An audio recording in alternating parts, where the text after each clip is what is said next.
posturing. Rosen's still on the roster. We don't know how much longer that's going to be. We talked about this a little bit earlier, the prospect that the Cardinals would take Kyler Murray with the first overall pick in the draft and would keep Josh Rosen. Either way, it's clear based on his comments to SITV, he is in the dark.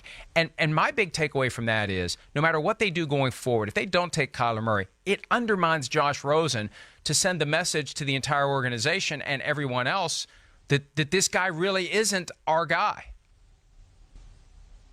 Yeah, they're going to have to bring him back into the fold if they end up keeping him, because I do think they've created something there that shouldn't be there. It sounds like they have not communicated very well what their plans are, and in some ways I understand that, and he understands it's a business. I go back to the draft, Mike, when he said that 9 teams made a mistake passing on me. It was really 8 because the Browns had 2 picks in there, but he said sort of the same things yesterday too, like if they trade me, I'm going to go out and prove them wrong type deal. So he's going to be motivated no matter where he ends up to prove that he's the quarterback that the Cardinals obviously thought he was last year when they used the 10th pick on him.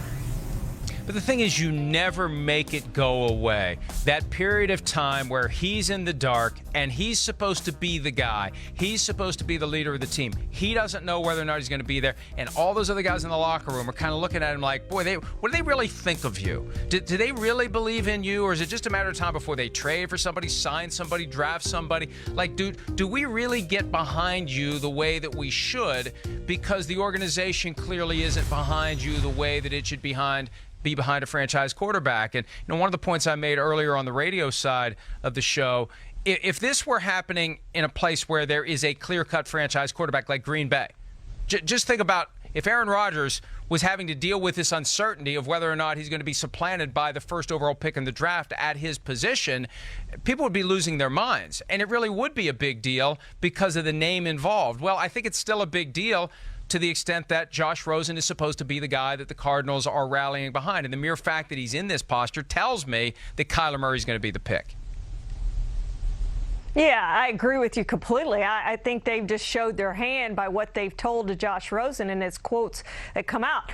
I want to see if he's going to talk to the media before the draft day on Thursday, and I don't think they're going to let him talk, or he doesn't want to talk, or whatever the case may be. But I would love to get him in front of the local media and see what else he has to say, because I'm sure the questions might be a little bit harder than just one person from SI asking him. But I don't know what their future is, but I think their future now has to be probably without Josh Rosen, whether they keep him or not. I don't know that you can repair that. As you said, just in the locker room, they're going to be looking at him going, yeah, they didn't believe in you. If Kyler Murray's sitting over there, he's the quarterback of the future. What are you? I think he's got to go somewhere else, but I don't know if they're going to trade him somewhere else for less than a first-round draft pick. And is somebody willing to give that first-round draft pick for Josh Rosen? Is he better than what you can find in the draft when you draft? And let's think about what he said to SITV. He said, if they keep me, I need to prove them right. If they get rid of me, I need to prove them wrong. The middle ground is they keep you as the backup to Kyler Murray. And I think that the most telling comments from Josh Rosen would come after Murray is picked and before he is traded. What's he going to say then? They can't hide this guy forever unless they're going to trade him right after they pick Kyler Murray. There is going to be that awkward moment where Josh Rosen is talking about his situation where he is number 2 behind Kyler Murray, and maybe he's going to say, hey, why don't you just trade me and get what you can for me? I don't want to be here if I'm on the bench. Well, and he's never kept his mouth closed either, Mike. He is going to say something because he does talk and he's very quotable, and he's not the right things. That's not what Josh Rosen does. So, it's going to be really fun if they do keep him and Kyler Murray's there to see what he says.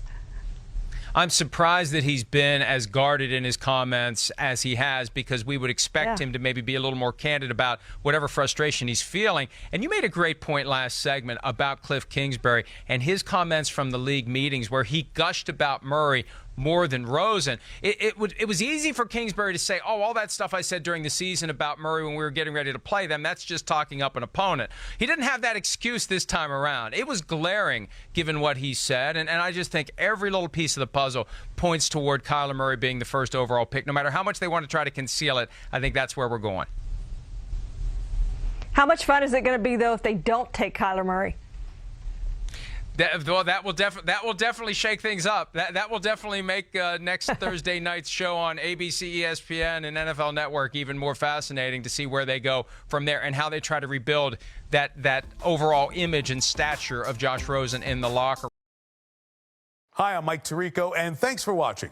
Make sure to hit subscribe for the latest news and highlights from NBC Sports.